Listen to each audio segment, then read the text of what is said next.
lehenik eta bain eskerrak eman, Urritxutasun Marragan botua eman duen pertsona guztiei, gure postasuna adirazi bai Urritxutasun Marragan eman diren emaitzengatik, Urritxun lehenengo taldea gea, irabazi egin dugu, eta Zumarragan bigarren postuan gelitu gara, baina lehenengotik oso gertu, Alderdi Sozialistatik oso gertu.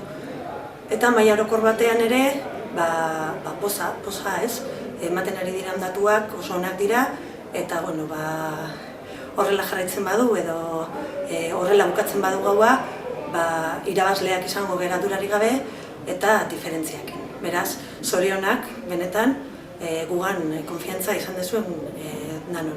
Lehendabiziko gauza esan behar dena da, sentsibilitate guztiak, aspaldiko partez aurkezteko aukera hori izan dutela, eta bereziki ezker abertzaleak eta behintzat hori albiste bikaina izan da.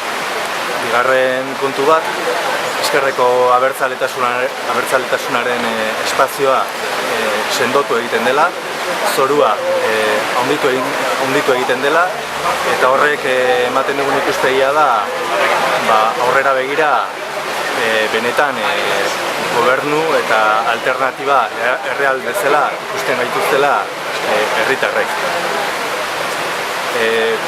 Baita ere esan behar da Eusko Alderdi Jeltzaleak oso emaitza onak lortu dituela eta seguruenik bai Alderdi Sozialistatik, Alderdi Popularretik eta EH Bildutik ere jasoko zituen botoak eta alde horretatik zoriondu egin bertzaile.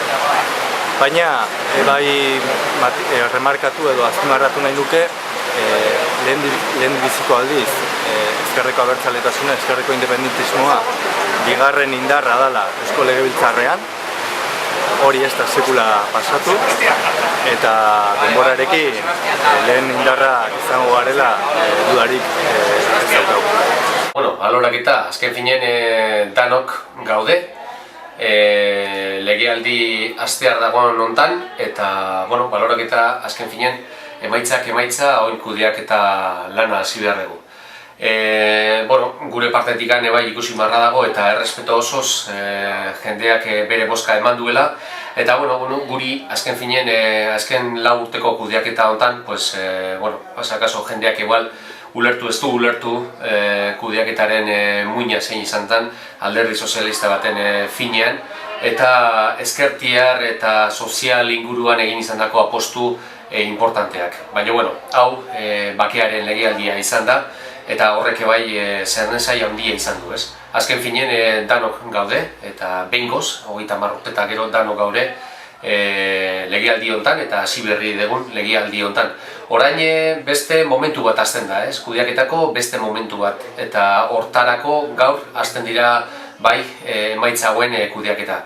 Eta Zumarragari dagokionez, beste behin 2009ko hauteskundeak eta gero, Zumarraga beste behin ere lehendabiziko Alderdi Sozialista izan dugu, eta alde horretatik kalean jendeak ikusi egin izan duela bai kudeaketa, nik eta esan behar daukat erantzukizunez, eta alkate bezala jendeak bai ikusi eta osnartu eta gertutasuna irakurri duela eta pertsibitu egin duela.